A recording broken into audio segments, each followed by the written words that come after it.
મોજીલા શ્યામલાલ પાસે સવારમાં ભોળાનાથના ભક્તિમય ગીત સાંભળીને હું ભોગી ગયો સાંડીડા મહાદેવ દર્શન કરવા. મંદિરની અંદર આવીને દર્શન કરીને મિત્રો પછી તો પાણીની વચ્ચે શંકર ભગવાનના દર્શન કરી લીધા. પછી તમારો ત્યાંથી થઈ ગયો ઓન ધ વે.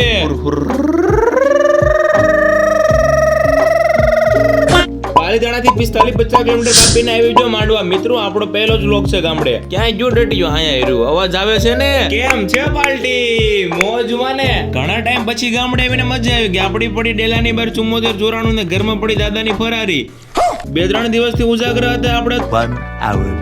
જાગીને ચાની જગ્યાએ શરબત પીને સામે કલર વાળા ભાઈ આવ્યા કેમ કે અહીંયા ઘરનું રેનોવેશન કામકાજ શરૂ છે. તમને બતાવું આગળ. અગાશીમાં આવીને વેલામાંથી આવું લાંબુ ફળ તોડીને અત્યારે વાગ્યા 5:26 ને જમવાની તો તૈયારી શરૂ થઈ ગઈ. ઘરે આવો તો આ ટાઈમે નાસ્તો કરતો હોવ. પાણીયારેથી પાણીનો લોટો ભરી પાણી પાય કરીને મિત્રો આમ તો જોવો રેનોવેશન કામ શરૂ છે.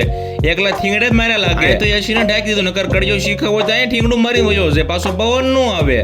બીજી રૂમમાં આવ્યો છે ડામર છો ઢાંકી દીધો. बात है सर, क्या बात, ये बात है. ત્રીજી રૂમમાં કામ કેવું કર્યું જો આવ્યો તો વાયરના ખુલ્લા છેડા બતાઈ ગયા. સોડામાં તે સાંજુ લાગે કડિયા તો ક્યાંય બાકી નથી મૂક્યું. મિત્રો અહીંયા એકચ્યુઅલીમાં મારા ડેડીના પપ્પાના પિતાજી અમે 4 પેઢી વાતો ઉપર વાતો કરવી છે કેમ કે કદુને ભેગા નતા થયા. अच्छा મિત્રો અહીંયા જે વસ્તુ પડી હોય ને પછી આખા ઘરમાં ક્યાંય ન પડી હોય. બોલો લ્યો ભાઈ ઘરે વાવેલા જમરૂ ખાઈને આયા તો પૂરી તળાઈને તેલમાં નાઈને બહાર આવી ગઈ. જમી કરવીને વડીલોએ નાની મોટી વાતો કરી પાછી સાંભળી લીધી.